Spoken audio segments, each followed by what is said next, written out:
Boa tarde, Fernando. Um abraço para Margarete. Boa tarde, Cecília. Tudo bem? Seu Alziro, boa tarde. Luiz Eduardo, boa tarde. Como é que você está? Tudo bem? Boa tarde para todos. Cecília, um abraço para o Rodrigo. Luiz, um abraço para sua mãe. Fernando, um abraço para Margarete, seu Alziro. Como é que estão as coisas aí na cidade do senhor? Tudo bem? Misericórdia a todos nós, Senhor. Ei, Beth, como é que você está? Tudo bem? Bem-vinda. Daqui a pouco nós vamos começar nosso encontro e vamos conversar um pouco. Estou dando tempo, já tem 3 minutos, né? Daqui a pouco vamos fazer a oração inicial. E o Maí, boa tarde, tudo bem com você? Rose, boa tarde. E o Maí, um abraço para Elaine. Rose, boa tarde. Há quanto tempo, né, que a gente não se encontra?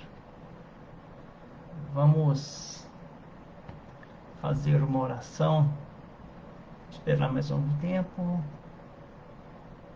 Tem 10 pessoas que estão assistindo. Ei, Rosa, boa tarde. Como é que você está? Tudo bem? Manda um abraço pro Nivaldo para mim, por favor. Deixa eu chegar aqui mais próximo, né? Falar mais de perto. O som tá chegando bonitinho. Ei, Osana, boa tarde. Como é que você está? Fabiola, boa tarde. Osana, um abraço pro Washington, pra, pra, pra Bela, pro Washington Filho também. Um abraço pro Alisson. Rita, como é que você está, querida? Tudo bem? Um abraço pro Robson, pro Lucas, pro Aline. Vamos. Já são 4 minutos e quase 5. Vamos fazer oração. Vamos agradecer a Deus por essa oportunidade de estarmos aqui reunidos e pedir a Deus que abençoe com seu amor infinito a todos nós que aqui estamos reunidos em nome de Jesus, buscando nas palavras de Jesus e dos nossos irmãos da espiritualidade superior a força do equilíbrio, renovação da fé, renovação das nossas esperanças num mundo melhor que chega regenerando este mundo de provas e expiações. Obrigado, Senhor, por fazermos parte deste momento tão importante na humanidade. Que nós tenhamos força e coragem para vencer todas as dificuldades que sabemos ainda enfrentaremos pelo caminho, mas só com a fé renovada nos teus ensinamentos, buscando dentro de nós a força necessária, pedimos o auxílio do nosso Pai Celestial para que Ele torne as nossas forças equilibradas e em paz. Que tenhamos forças, mas em equilíbrio e paz. Que assim seja. Agradecemos, como sempre agradecemos, a nossa mentora espiritual, irmã Lúcia, que tem feito esse trabalho de renovação com os seus filhos. Abençoado essa oportunidade que temos agora. Que assim seja. Nós vamos falar, antes da gente começar, deixa eu ver aqui quem chegou aqui, porque quando a gente começar a gente não vai parar mais, né? Rita chegou, já falei. Denise, tudo bem? Um abraço pro Gladstone. Isabel, tudo bem, querida? Fabrícia, boa tarde. Um abraço para sua mãe, para dona Dilma, para Vitória. Neidezinha, querida. Um abraço pro Washington, pra menina. Elaine chegou agora, né? O Ilmaí estava do teu lado lá. E Marcelina. Então, nós vamos falar sobre a porta estreita, sabe? E o nosso irmão Zé Vieira comentou sobre o capítulo, né? O capítulo 18 do Evangelho segundo o Espiritismo. Muitos os chamados e poucos os escolhidos. E no seu item 3, nós temos, item 3, 4 e 5, nós temos a passagem da porta estreita. E nós vamos falar, fechando já o nosso encontro, né? Terminando o nosso encontro, como se fosse possível terminar esse encontro. Nós vamos falar sobre uma passagem do Evangelho que nos despertou muito a atenção hoje de manhã, que é aquele em que alguém chega até Jesus e apresenta uma moeda, né? Uma moeda em cuja face tinha a face do imperador César. E perguntam a Jesus, de uma forma bem maliciosa, se era devido ou não pagar aquele imposto. E Jesus, numa resposta que todos nós já ouvimos falar muitas vezes, espero que tenhamos ouvido, né? Jesus diz assim: é, dai a César o que é de César e a Deus o que é de Deus. Raquel, boa tarde. Kátia, boa tarde, querida, tudo bem? Ricardo, boa tarde. Um abraço para Jandira. Ela ainda está no Rio, né? Então vamos continuar. Eis aí o motivo e a dificuldade de nós ultrapassarmos a porta estreita. E poderíamos até deixar como reflexão, né? É, é, se realmente a dificuldade de se atravessar a porta estreita é de nós prestarmos muito mais atenção a César do que a Deus. Então, vamos ler algumas, algumas passagens do Evangelho, vamos estudar alguns textos de Joana de Ângeles, vamos estudar alguns textos de Emmanuel, né? Alguns ensinamentos que nós conseguimos captar desses irmãos, né? Sobre essa passagem que está no capítulo 18, que diz assim: entrai pela porta estreita, porque larga é a porta da perdição, e espaçoso o caminho que a ela conduz. E muitos são os que por ela entram.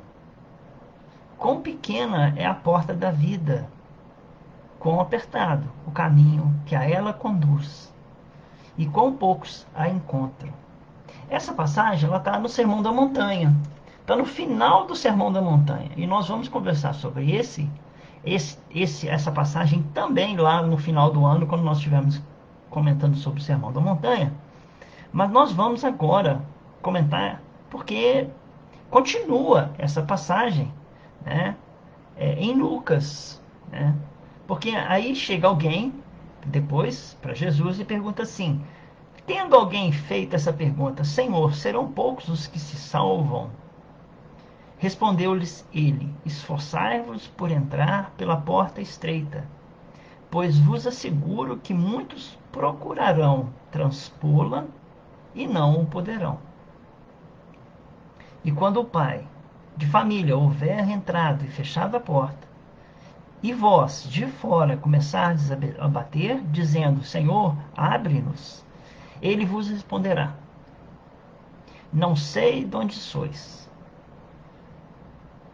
Por vos eis a dizer: comemos e bebemos na tua presença, e nos instruíste nas nossas praças públicas. E ele vos responderá: não sei de onde sois, afastai-vos de mim, vós que cometeis iniquidade. É a mesma resposta que ele deu há um tempo atrás, quando nós perguntamos sobre é, é, afastai-vos de mim, vós que cometeis iniquidades. Quando eles perguntam assim: Jesus, mas nós não curamos em teu nome nós não expulsamos os demônios?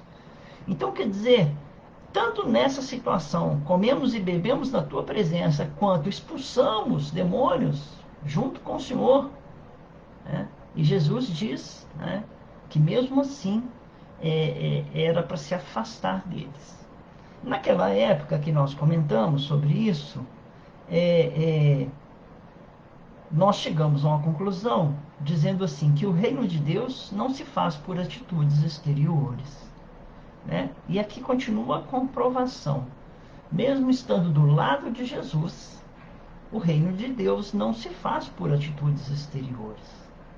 Então, é importante que nós tenhamos a ideia de que nos dizermos cristãos, nos dizermos católicos, espíritas ou qualquer outra denominação religiosa, nos dizermos algo não significa nada quando ela é exterior. É a primeira história. Porque a passagem pela porta estreita, ela é muito mais um caminho interior do que um caminho exterior.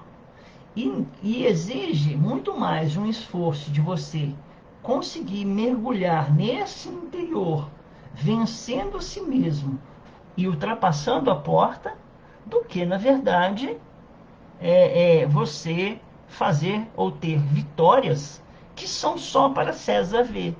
Então, se César dá a César o que é de César e você passa a vida toda dando a César e esquece de dar a Deus, não importa que você vivesse dentro da igreja, não importa que você vivesse dentro de um centro espírita, mas assim nós não fizemos a nossa parte, que é uma das grandes partes, a mudança interior.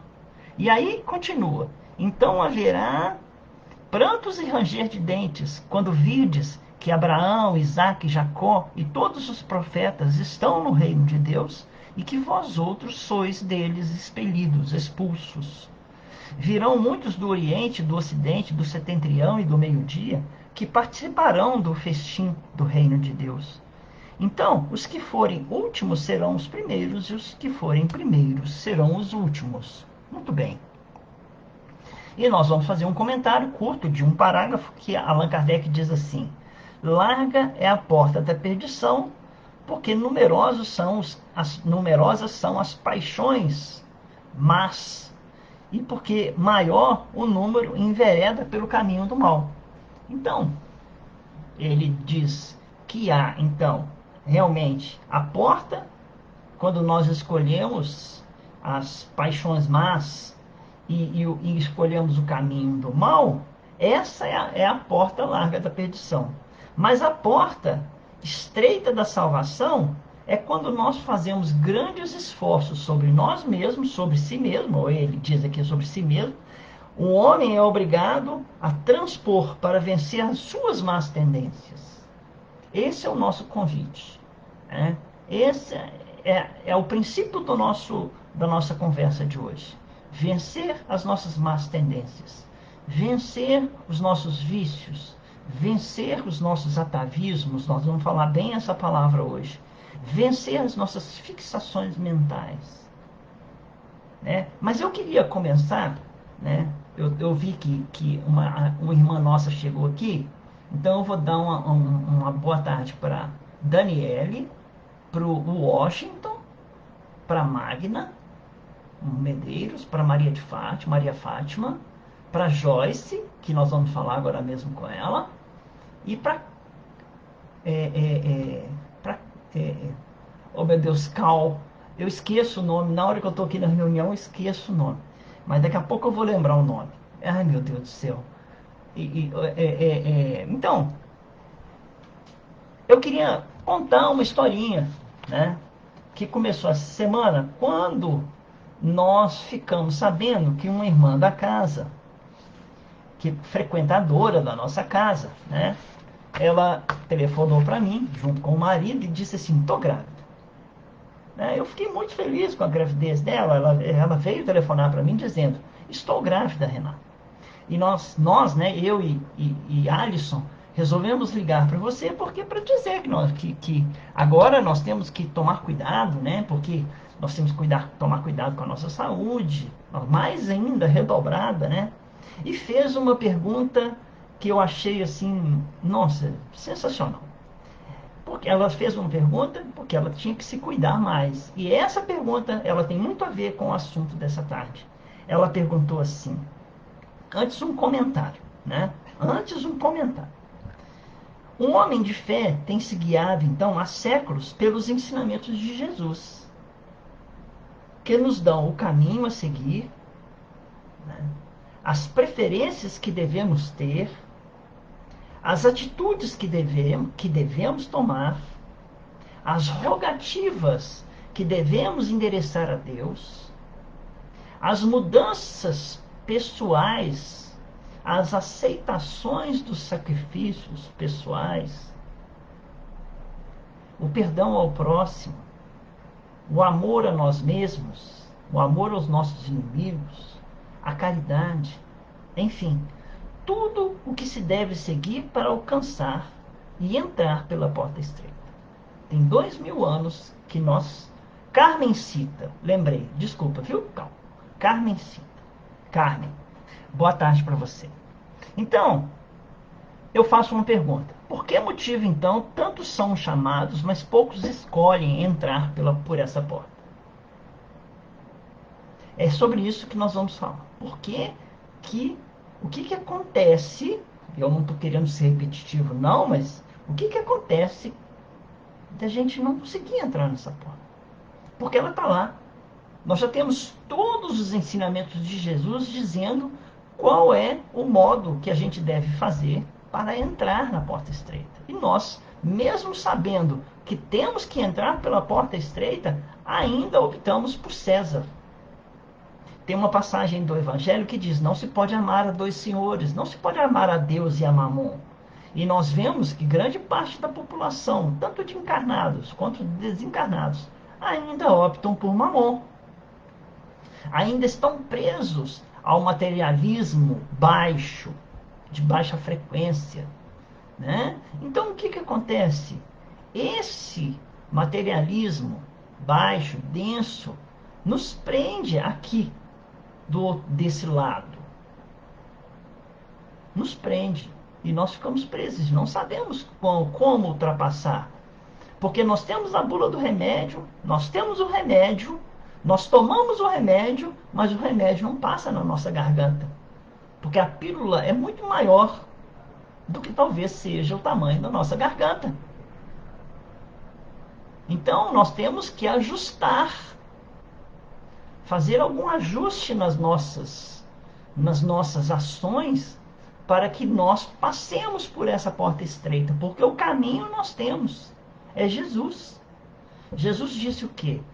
Eu sou o caminho, a verdade e a vida. Ninguém vai ao Pai senão por mim. Jesus é o caminho. Então, quer dizer, o caminho qual? É o caminho que nós devemos seguir, porque o outro caminho é largo. Esse caminho é curto, pequeno. Né? Eu sou o caminho, a verdade. Ele veio trazer a verdade. E ele veio também trazer a vida. E falando sobre vida, nós vamos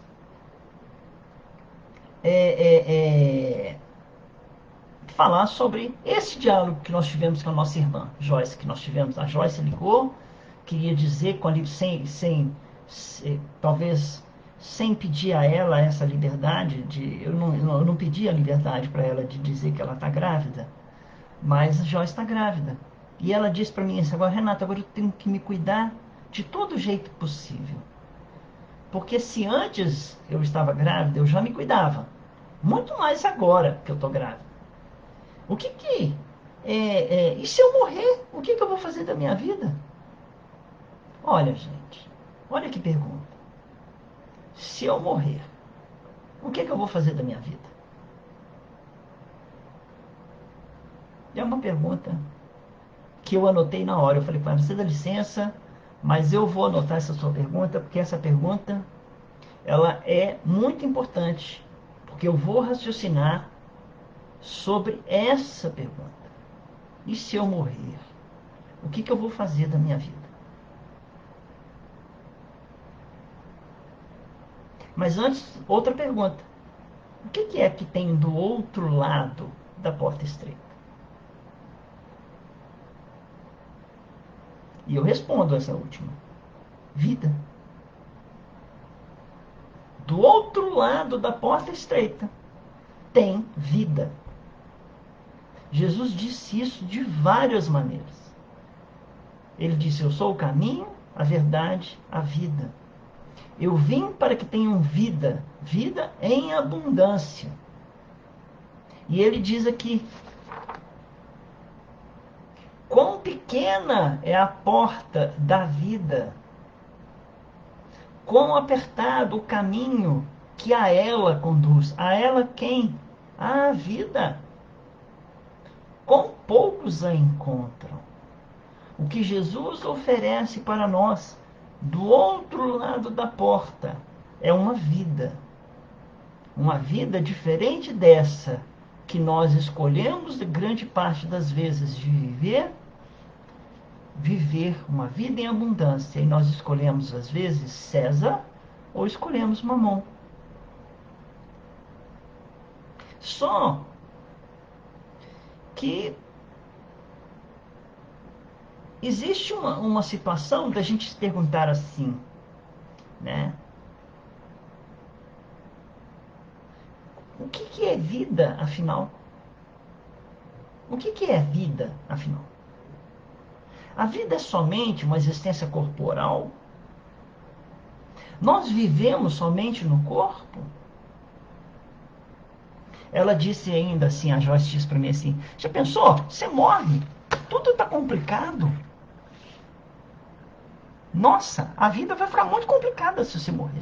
A gente tem tanta coisa para fazer aqui, para melhorar, que se você morre, tudo acaba, você não resolveu nada. Então, resolvamos aqui, para chegar do outro lado, com grande parte das coisas resolvidas.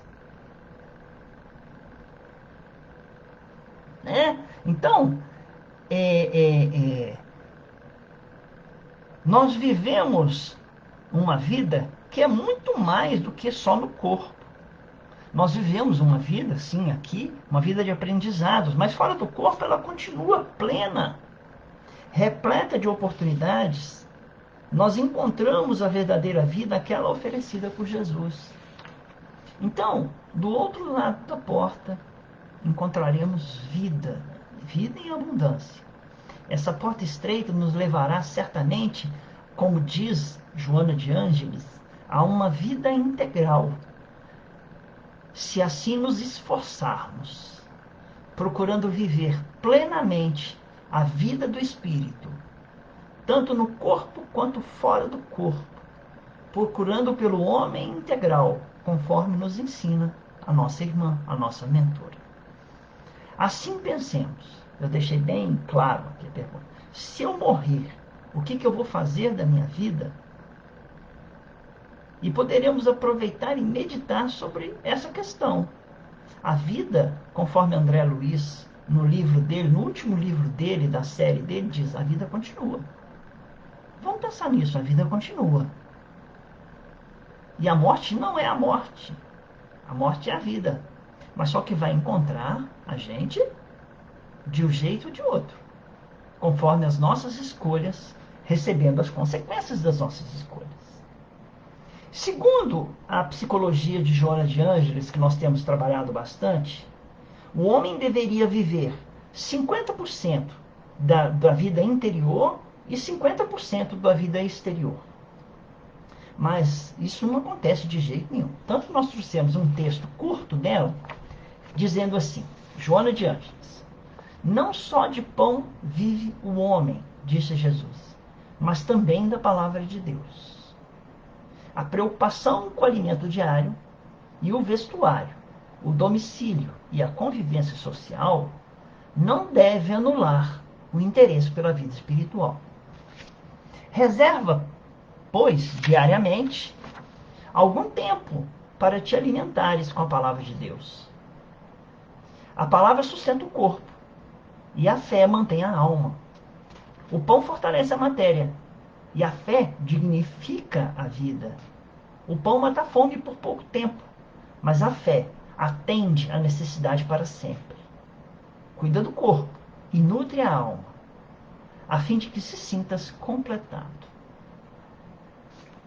E ela continua, né, dizendo um caminho de equilíbrio para esses dois campos, tanto do corpo quanto da alma, quando ela diz assim, refreia os impulsos que procedem dos instintos desgovernados e age sob o comando da razão.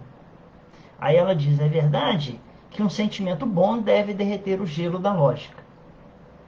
No entanto, A frieza da emoção e da sua loucura agressiva necessitam da vigilância, do raciocínio. Então, nenhum nem outro vivem sozinhos. Nem só o corpo, nem só a alma. Nós precisamos de equilíbrio nessa luta para entrar na porta estreita. Cérebro e coração devem atuar juntos, proporcionando as vantagens do equilíbrio e do comedimento, em favor da vida sadia. Então, ouve com o sentimento e age com a razão, dosando bem a participação de cada um. Então ela diz que não é só de pão que o homem vive, mas também da palavra de Deus. Ouve com sentimento e age com a razão, dosando bem a participação de cada um. O ideal seria 50-50. Aí vamos continuar.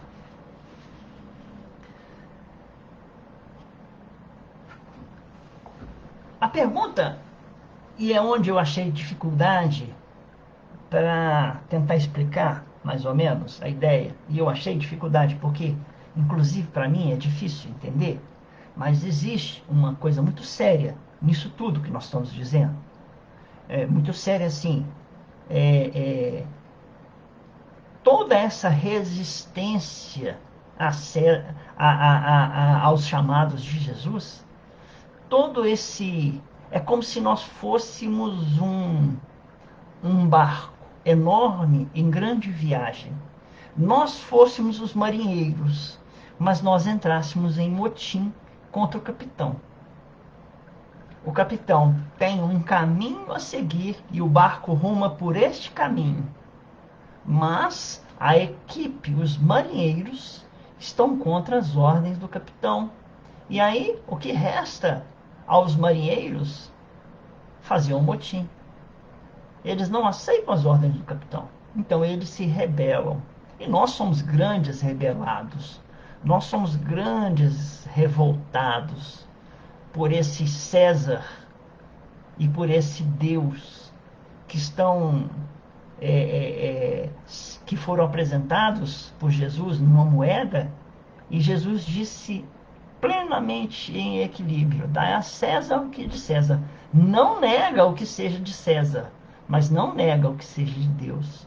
Como se ele dissesse: viva a vida do corpo, não esqueça da vida da alma. Viva a vida da alma e não esqueça a vida do corpo. Então,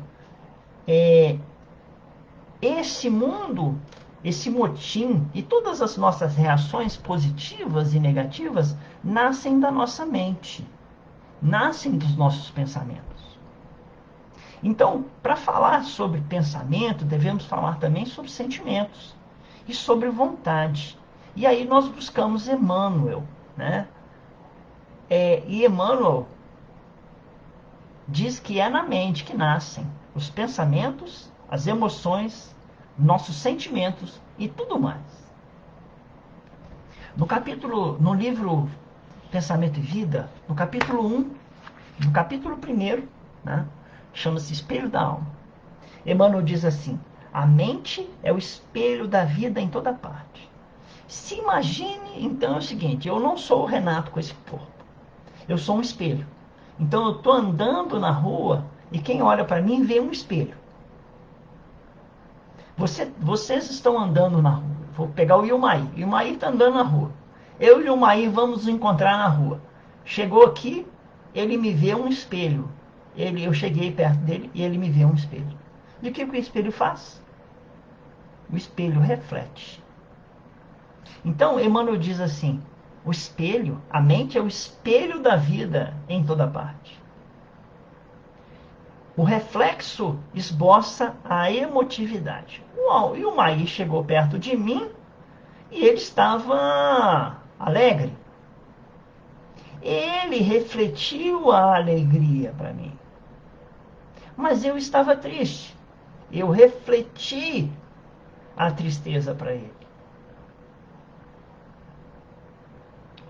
A emotividade que nós passamos, que eu passei para o Ilmair, ou o Ilmair passou para mim, eu vou dizer assim: o Ilmair estava alegre e refletiu essa alegria.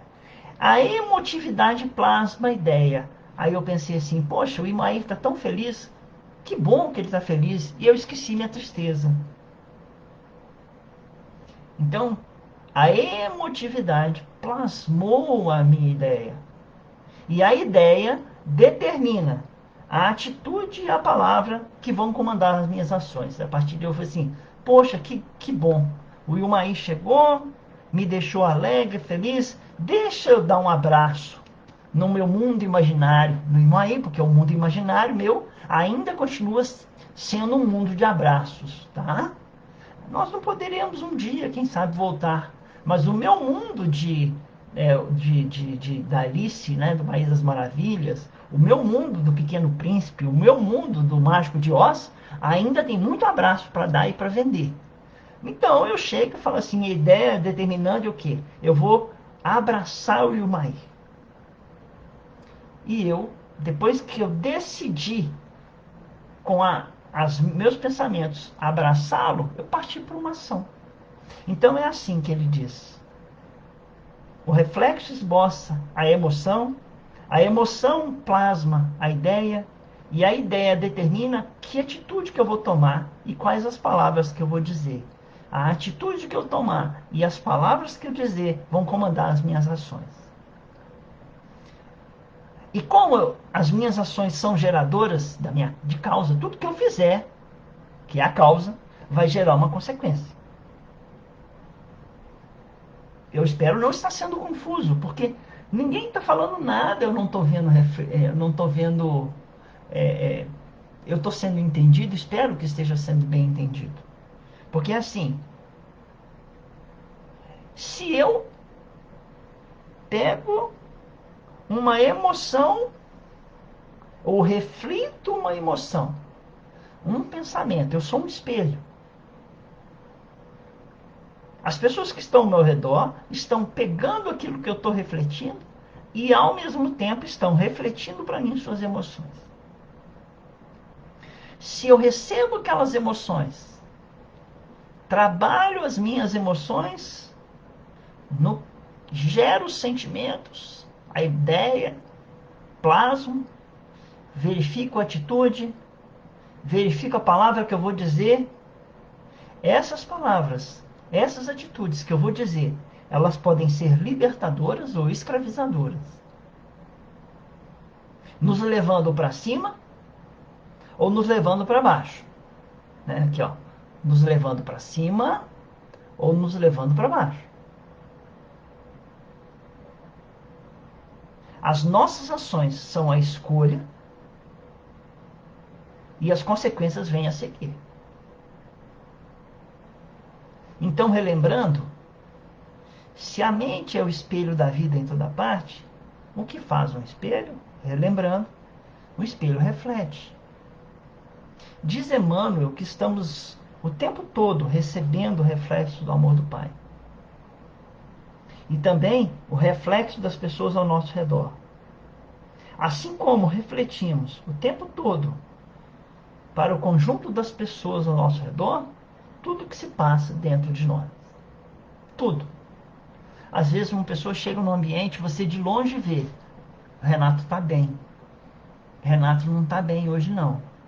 O que pode ter acontecido? As pessoas refletem. Então, Emmanuel diz, respiramos no mundo das imagens que projetamos e recebemos. Olha que interessante. Respiramos no mundo das imagens que projetamos e recebemos. Por essas imagens que projetamos ou recebemos, ou nós ficamos estacionados, dependendo da nossa mente, ou subimos. Ou nos escravizamos, ou nos libertamos, buscando a purificação e o progresso. Então, como nós sabemos, nossos espelhos ainda são muito fraquinhos. Não tem o poder de refletir como Jesus, por exemplo, refletia. Mas se nós éramos espelhos, Jesus também era um espelho. Só que o Espírito de Jesus, ele é poderoso. Onde ele passava, ele modificava a tonalidade da vida inteira, de um país, de um mundo inteiro, quando ele veio para cá. Nós ainda não. O poder de reflexo nosso, de reflexão nosso, ou de assimilação, ainda é muito pequeno. Mas nós temos, né? Uns com os outros, esse poder de uma capacidade chamada capacidade de assimilação, aquilo que eu capto de um irmão encarnado, por exemplo, e a mediunidade.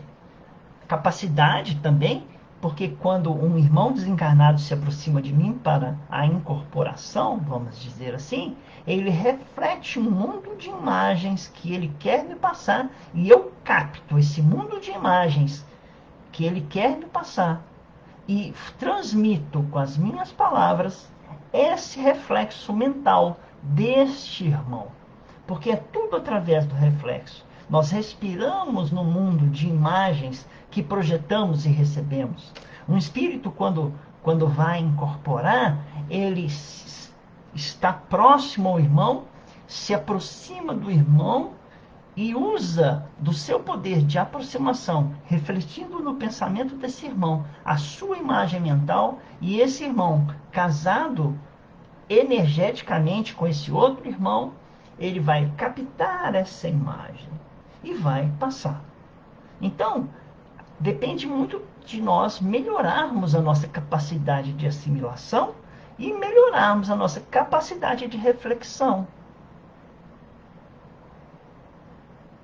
Por que eu estou falando tudo isso, né? Mas aí, por quê? Porque uma ação nossa pode refletir em todo um grupo que me circula, para o bem ou para o mal. Então nós que costumamos aqui, né, dentro de uma casa espírita, ou então dentro de um lar, estamos cercados de pessoas.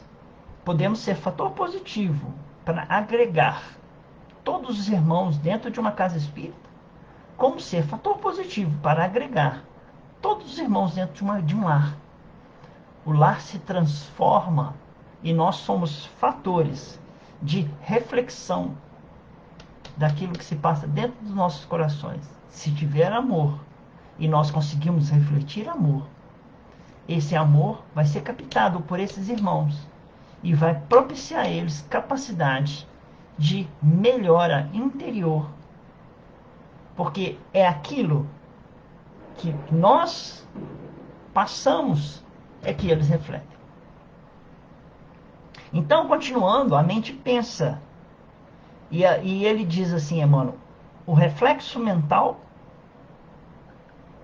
é o alicerce da vida. E a vida toda é alicerçada nesse reflexo nosso.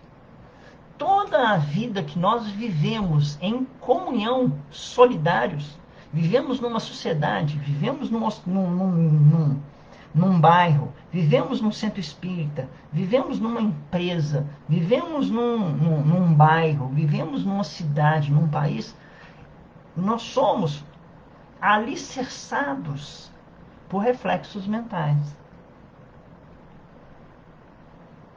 Então, diz Joana de Ângeles, que nós deveríamos dar uma nova direção aos nossos pensamentos, procurando sempre uma nova forma de ver a vida e o mundo que nos circula. Pensamento de Emmanuel, de Joana de Ângeles, tá? Um pensamento criador dá vida a todos nós.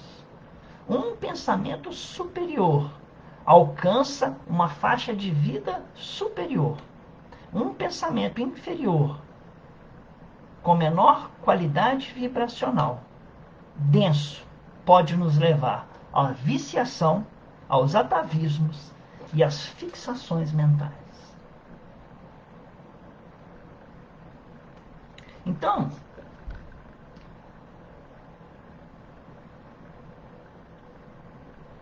a gente, antes da gente...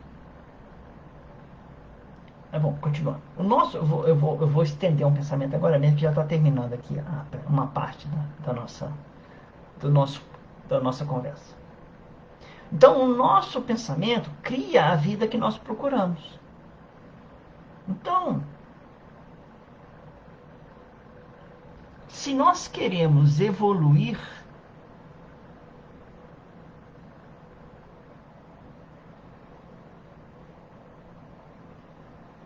nós precisamos mudar a nossa faixa vibratória.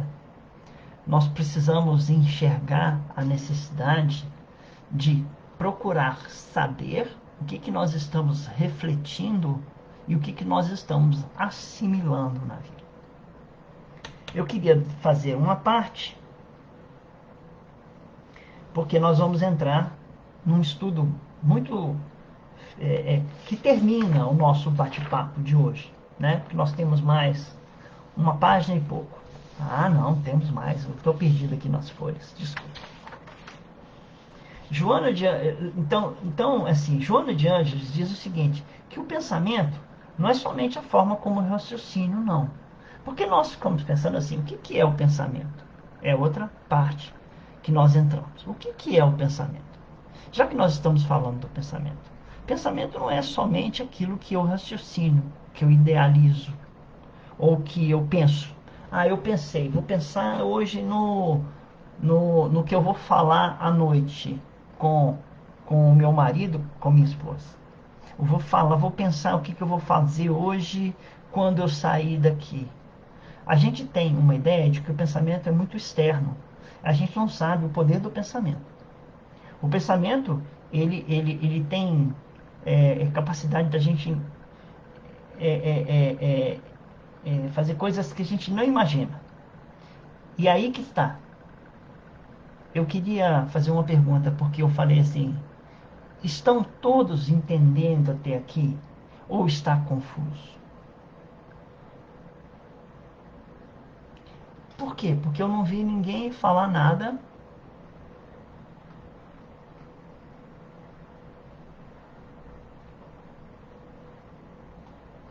E, e parece que eu estou confuso, mas eu estou tentando passar da forma mais tranquila para vocês.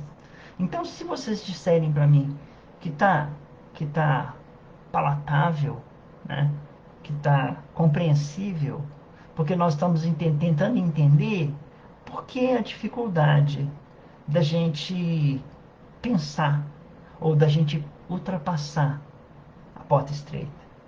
E aí nós dissemos que a dificuldade de nós ultrapassarmos, ela é devida a nós mesmos. Os nossos pensamentos impedem que nós ultrapassemos a porta estreita. Não é nem culpa da gente, porque nós não conseguimos ultrapassar a porta estreita. A culpa não é da gente. São os nossos pensamentos de vários e vários anos, guardados em vivências anteriores, vidas passadas. E que isso que nós vamos começar a partir de agora a explicar onde que entra essa dificuldade toda. Por isso que eu queria um feedback. Se vocês pudessem dizer se está muito confuso. Se eu tenho que repetir alguma coisa. Ou não. Então, estava dizendo que pensamento não é somente uma forma como eu raciocínio. É mais a forma como eu funciono, diz Joana de Ângeles.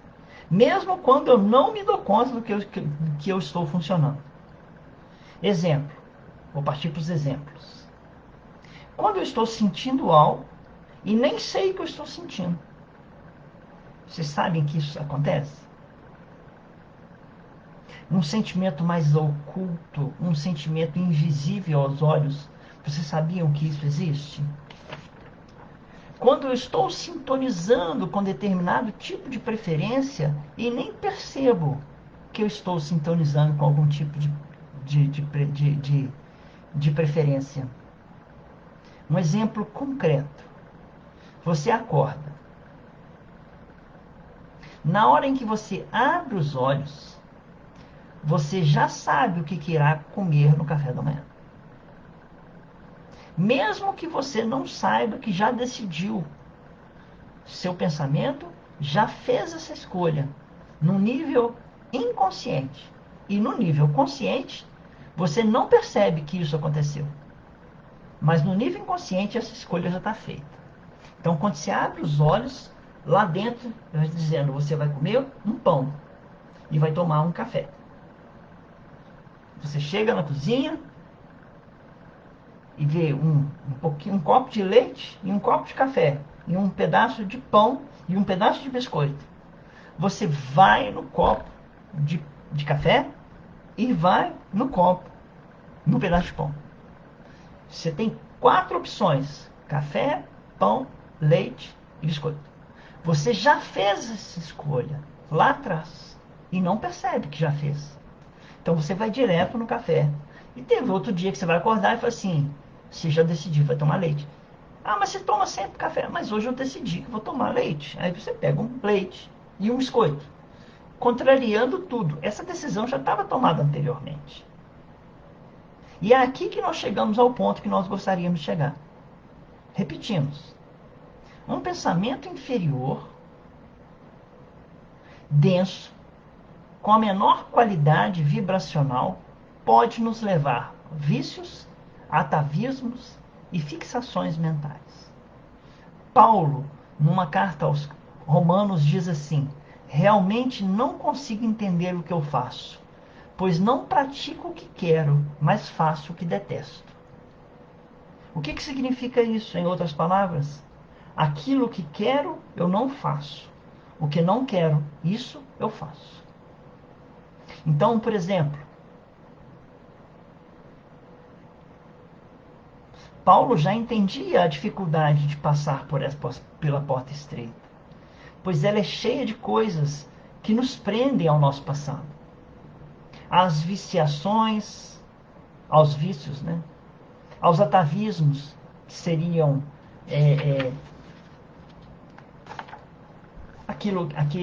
aquela coisa que nós esquecemos, não esquecemos jamais do passado. Você fica ligado ao passado, você fica ligado àquela traição anos e anos e anos. Isso é um atavismo. Quando você se liga ao passado doentio e aquela lembrança do passado faz você passar mal. Então, o que Joana de Ângeles diz, né? Que nós ficamos ligados às nossas viciações, aos nossos atavismos e às nossas fixações mentais. Vou tentar melhorar um pouco, tentando fazer entender essa ideia. Eu digo, quero abandonar um vício. Aí a pergunta que eu faria para você, quer mesmo? Eu quero largar o vício da bebida. Ah, então tá. Quer mesmo? Aí você diz, quero. Você pensa, sente, deseja e usa a sua vontade. Porém, qual é o seu desejo real? A dificuldade de se entrar pela porta estreita está aí, o seu desejo real. Dai a César o que é de César e a Deus o que é de Deus. Se nós sabemos isso, qual é a dificuldade então de dar a Deus o que é de Deus? É porque nós viciamos em dar a César o que é de César. Então, nós queremos sempre seguir o caminho mais do prazer, mais das escolhas materiais. Não se pode amar dois senhores. Ou você ama um e abandona o outro, ou você detesta um e odeia o outro. Amo um e odeio o outro. Por quê? Porque você passou anos amando. Então, nós passamos anos num vício de bebida, por exemplo. De repente, um alerta surge. A bebida está acabando com a sua vida, Renato. Com as pessoas ao seu redor. Você está viciado há muitos anos. Pare de beber, porque senão você morre e destrói a sua família. Só que lá no começo do meu vício, há 20 anos atrás, quando eu dei o meu primeiro gole, a bebida, para mim, era um prazer. O cigarro era um prazer. A droga era um prazer. Há 20 anos atrás, quando eu usei pela primeira vez a bebida ou o cigarro. Agora, 20 anos depois, ela está te matando. Aí você diz assim, vou largar. Aí eu digo assim, vou largar o meu vício. Só que no oculto do meu pensamento, aquele pensamento que eu não enxergo, aquele pensamento que eu não sei que existe, está dizendo e está fazendo uma associação de 20 anos atrás, dizendo, meu vício me dá prazer, eu só estou largando porque está me matando. E começa uma luta interior, dizendo, eu tenho que melhorar, mas eu estou melhorando obrigatório, porque eu gosto mesmo da vida de vício, eu gosto mesmo de fumar, eu gosto mesmo de beber, eu gosto mesmo de droga. Então, a luta que você tem para deixar um vício, a luta que você tem para abandonar uma dificuldade, ela é muito forte, porque é uma luta que você luta contra você mesmo, contra o seu pensamento que diz que lá no passado era um prazer e que hoje continua sendo, e você está sendo obrigado a largar os vícios de cigarro. Você não está fazendo isso porque você quer. Então pergunta-se, é isso mesmo que eu quero? Porque o pensamento funciona, não é isso que você quer, não. Nós não temos dois lobos, um bom e um mau? Não é isso que você quer, não. Você quer continuar. Você está sendo obrigado a parar de fumar. Você está sendo obrigado a parar de beber. Você está sendo obrigado a entrar pela porta estreita. E ninguém, a doutrina de Jesus é completamente libertadora. A doutrina de Jesus não obriga ninguém a fazer nada na vida. Embora você não diga mais tipo assim, isso em alta voz, né?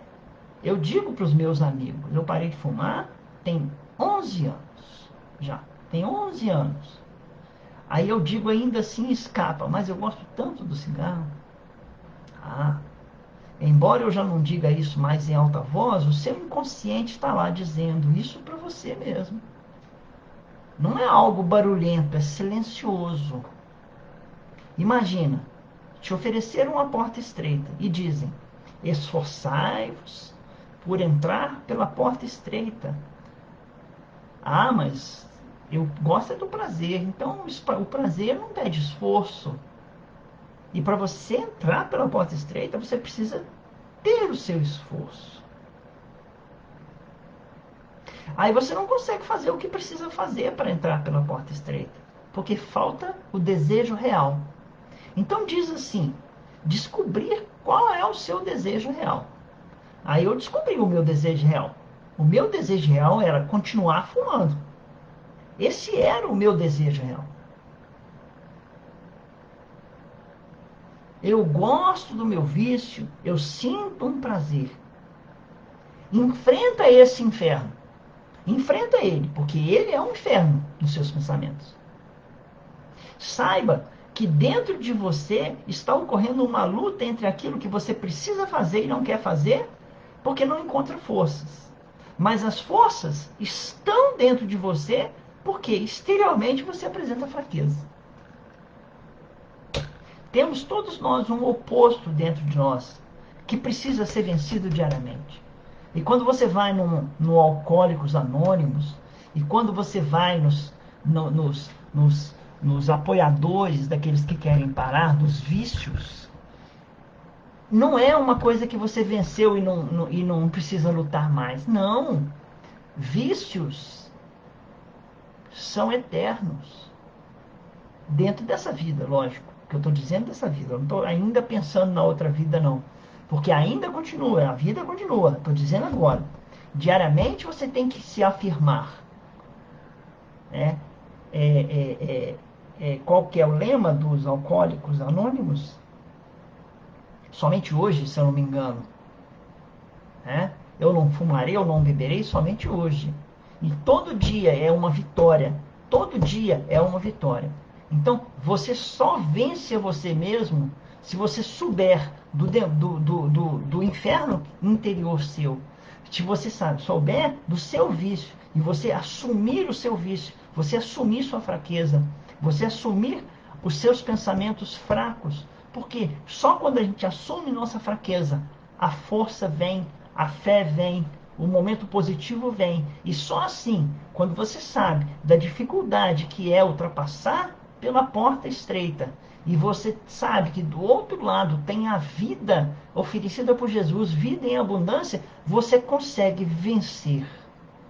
Vencer as suas fixações mentais, os seus atavismos, as suas viciações. Porque o vício ele realmente é muito fácil de eu enxergar uma pessoa viciada em cerveja, em bebida. É muito fácil eu enxergar uma pessoa viciada em cigarro, principalmente que eu já fui viciado em cigarro. É muito fácil eu enxergar alguém viciado em tóxicos, mas aquela pessoa ainda não enxerga assim. E ela tem que enxergar. E o maior inimigo dela está dentro dela mesma, no seu próprio pensamento, dizendo: você não é viciado. Você para na hora que você quiser. Você para quando você quiser de beber, pode continuar bebendo. Isso fora as companhias espirituais que estão ao seu redor, te ajudando a não vencer, te ajudando a não cumprir esse papel de ultrapassar pela porta estreita. Porque a porta estreita, ela é sim encontrar a vida. Encontrar a vida significa o quê? A saúde integral oferecida por Jesus. Para, através da saúde integral, você ter dentro de si o homem integral, aquele que está inteiro para Jesus e para a vida. Né? Então nós temos, como diz assim, um oposto que precisa ser vencido todos os dias. Todos os dias.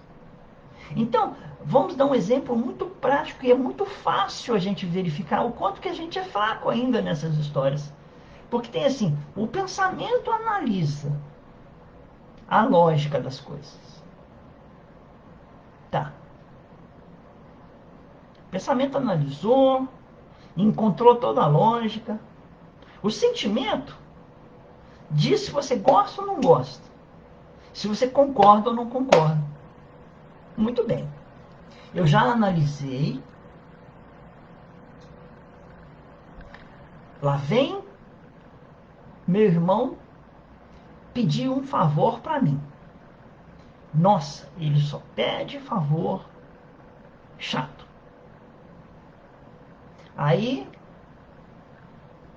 você vem e ele diz: faz esse favor para mim. O seu sentimento vai dizer na hora: gosto ou não gosto? Concordo ou não concordo? Tudo está dizendo que você tem que dizer não. Você não quer, o seu sentimento não quer, mas aí falta a sua vontade. E você diz: faço, tudo bem.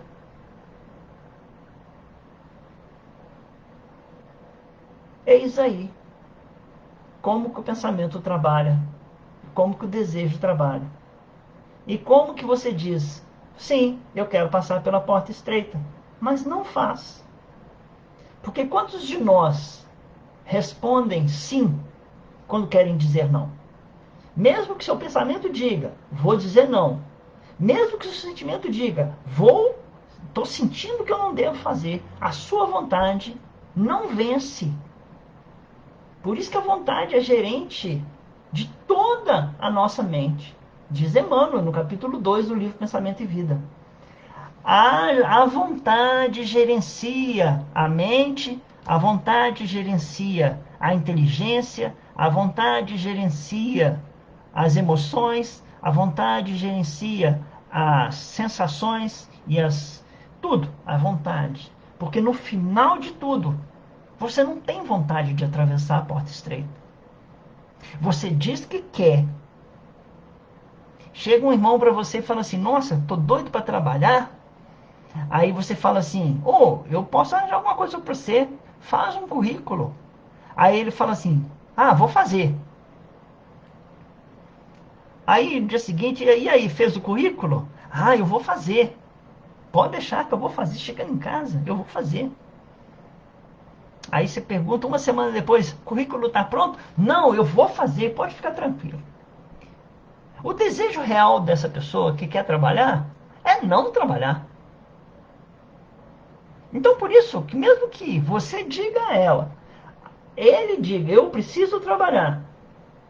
O sentimento diz, eu preciso trabalhar, a vontade dá a direção de onde que você vai sair. E a vontade vai dizer, não, eu não quero trabalhar. Eu gosto de ficar à toa. Então o que, que tem que acontecer? Vencer a si mesmo. São várias as portas que nós temos que enfrentar na vida da gente, para terminar. Falta, já deveríamos estar terminando. Mas eu vou terminar com um texto de Emmanuel dizendo que são várias as portas que nós temos a entrar na vida da gente. Quando a gente está desencarnado, a porta estreita do desencarnado é a vida de encarnado. Lá ele planeja um monte de coisa. Quando eu tiver encarnado, eu vou ser um trabalhador, eu não vou ter vício nenhum, eu vou morar em tal lugar, eu vou fazer isso e aquilo.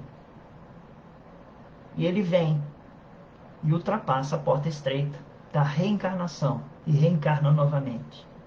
Aqui ele começa a fazer suas escolhas. E aí aquilo que ele escolheu lá começa muitas vezes algumas coisas darem errado, outras darem certo, outras darem errado e darem certo. E aí começa a luta pela porta estreita da vida aqui. A criança, para ultrapassar a barreira da criança para o jovem, ela precisa passar uma porta estreita, né? Ela precisa mudar. Ela tem que deixar de ser criança e passar a ser jovem. O jovem tem que passar por uma porta estreita. Ele tem que deixar ser jovem e passar pela vida adulta. Até o adulto tem que enfrentar uma porta estreita quando ele vai encarar a aposentadoria. Ele deixa de ser uma pessoa ativa para encarar a porta estreita da aposentadoria, que são outras atividades. A porta estreita está ao nosso redor de todos os caminhos. O médium tem uma porta estreita. Quando ele chama, todo médium tem que estudar, todo médium tem que buscar o conhecimento, todo médium tem que buscar o autoaprimoramento moral, tem que buscar, mas a gente sabe disso, mas ele não quer. Então, se ele não quer, ele está recusando a porta estreita. E nós estamos todo dia nos oferecendo uma porta estreita. Agora, a principal porta estreita que nós somos convidados é a porta estreita que nos leva à vida abundante oferecida por Jesus. E é esse caminho que nós aqui nós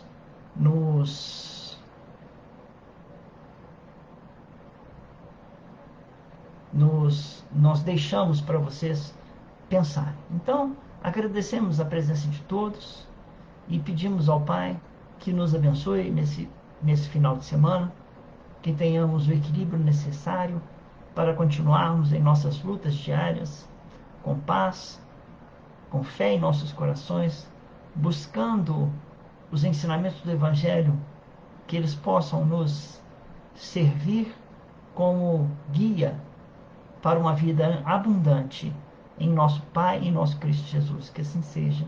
Obrigado. Que louvada seja a luz que nos uniu no amor do Cristo. Uma boa tarde. Fiquem com Deus.